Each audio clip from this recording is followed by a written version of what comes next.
mga nasawi sa magkahiwalay na landslide sa Valencia, Bukidnon. Labis ang hinagpis. 3 bahay sa Tondo, Maynila. Inararo ng 18-wheeler, 2 ang sugatan. Southern Russia, sinalanta ng baha. Nagdulot ng matinding perwisyo sa mga residente. At kasunod ng box office success ng Pirates of the Caribbean on Stranger Tides, Johnny Depp, posible nga bang bumida sa 5th installment ng movie series? Huwag pahuli, tutok na sa unang balita. Magandang umaga po, narito na mga unang balita.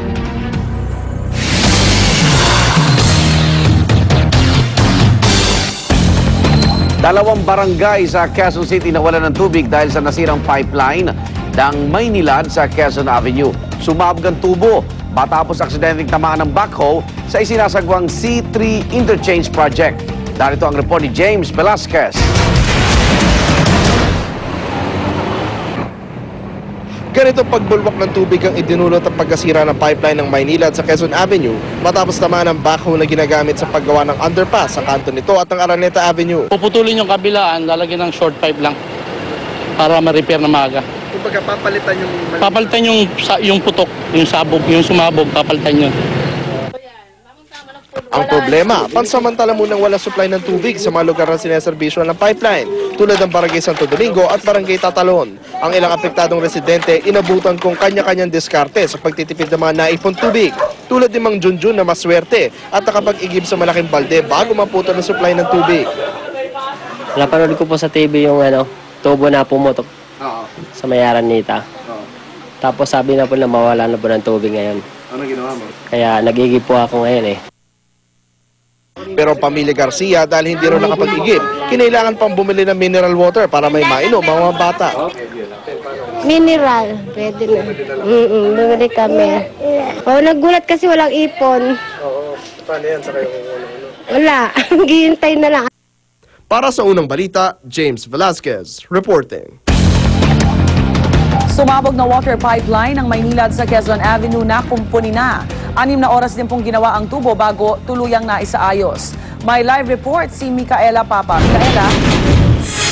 Rhea, pasado 1:00 na nga kaninang madaling araw nang maayos ang nasirang tubo ng Maynilad dito sa may kanto ng Quezon at Araneta Avenue.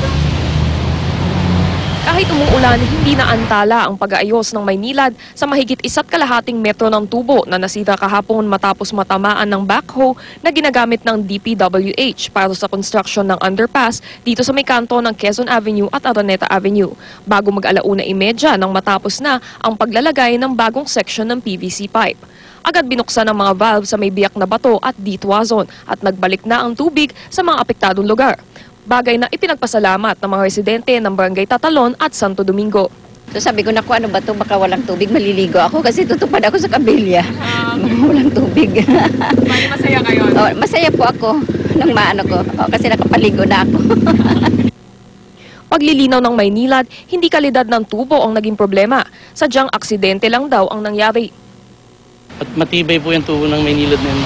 Bali na dami yata ng bako ng gumagawa ng kalsada. Rhea, sa mga oras na ito ay hinihintay na nga lang matabunan yung hukay sa may tubo. At yung mismong pagsasaayos ng itong tubo ay hindi naman nakapagdulot ng hindi naman nakaabala sa daloy ng trapiko dahil nasa bandang gilid lang ng kalsada yung pipeline. Ang mas nagdudulot ng pagsikip sa daloy ng trapiko sa mga oras na ito ay yung pagsasaayos, ay yung construction nga nitong underpass sa C3 na sumasakop ng mahigit 1 lane. Rhea? Maraming salamat, Micaela Papa, nagulat live mula sa Quezon City. Ako na yung balitang yama. Usap po natin si Ma'am Cherubim Ocampo Mojica, Head ng Corporate Communication ng Maynilad. Ma'am Cherubim, good morning po. Magandang umaga, Igan, at sa lahat ng nanonood ng Unang Hirit. Kamusta lang po namin yung pag-aayos niyo po doon sa tubo, no? Na, kamusta na ho ngayon? Maibabalik ba yung supply ng tubig sa 2 barangay?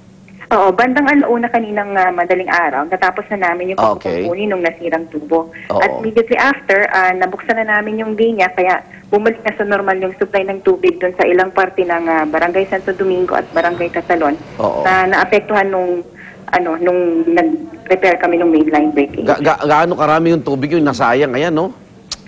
Sa ngayon, hindi pa namin alam kasi talagang prioritize namin na maibalik sa normal yung aming mainline at maibalik yung servisyo patubig sa aming mga customer. Pag ganito ba, Ma'am Cherubim, may danyo suban dapat bayaran yung kontratista?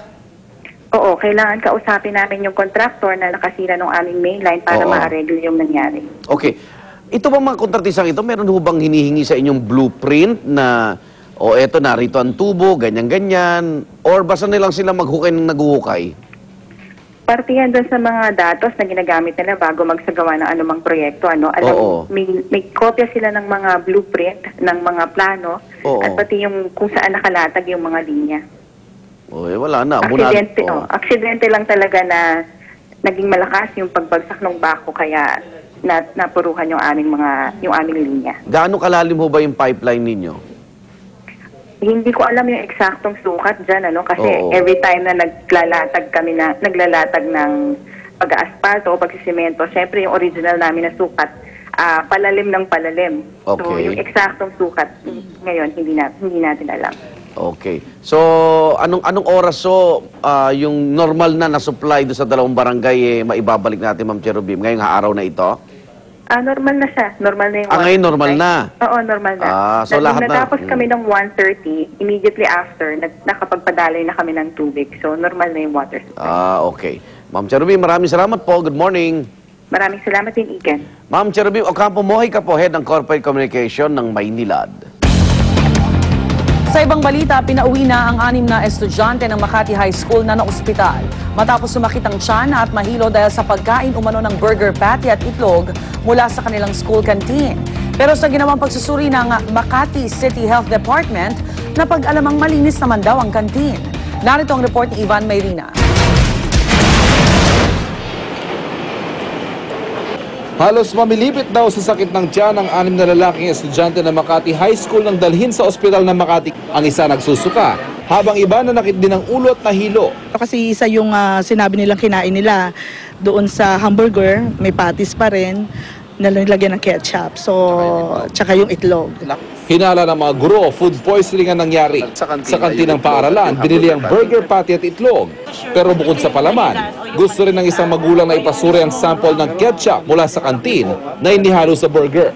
Kumuha lang ako ng sample. Actually, yung mantika, hindi pa ako nakakuha ng sample.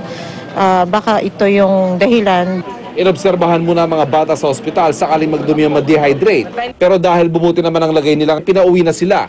Gayunman, hindi pa raw nakukumpirma ng mga doktor na ang pagkain nga ang nagpasama sa pakiramdam ng mga estudyante. Hindi ko alam kung ano talaga yung kung ano lang yung kinain nila, kung yun lang yung kinain nila. So I cannot be 100% sure na sabihin sa inyo na it was directly caused by certain foods or from certain places. Sinuri na rin ng City Health Department ng kantin pero malinis naman daw ito.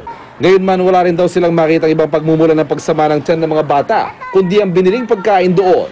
We just inspected the place. After the inspection, we cannot make any conclusions yet. Para sa Unang Balita, Ivan Mayrina reporting. Nakatakda ipagpatuloy ng Senate Blue Ribbon Committee ang kanilang investigasyon ngayong araw kaugnay po sa irregularidad sa paggamit umano ng pondo ng PCSO. Sa mga susunod na pagdinig naman, pinadadalo na rin ng Senado ang mga taga-simbahang nakatanggap umano ng mga mamahaling sasakyan galing PCSO. Darito ang report ni Lia Manyalak. Hindi po ba yung gift, Mr. Chairman, hindi po ba yung gift binibigay hindi hinihingi? Pabiro pero malaman ang tanong na ito ni Senador Panfilo Lacson matapos matuklasang 2 beses palang sumulat si Butuan Bishop Juan de Dios Pueblos para humingi ng SUV bilang pa-birthday. Una niya itong hiniling sa liham na nakapangalan kay dating Pangulong Gloria Macapagal Arroyo at idinaan sa pamamagitan ni dating PCSO Director Fatima Valdez noong February 2009. Sa naturang liham, ipinaabot ng obispo na kailangan daw talaga niya ng bagong 4x4 na sasakyan para marating ang mga liblib na lugar sa Caraga. Pa-birthday na rin daw ito sa kanya. Nasundan ang liham na ito matapos ang 1 buwan pero sa pagkakataong ito, naka-address na ang sulat sa PCSO at dito nakasaad na ang partikular na brand at modelong gusto ng obispo na gagamitin daw niya sa spiritual at social services sa kanyang nasasakupang diocese. Aprobado mismo ni Arroyo, naglabas ang gobyerno ng 1.7 million pesos para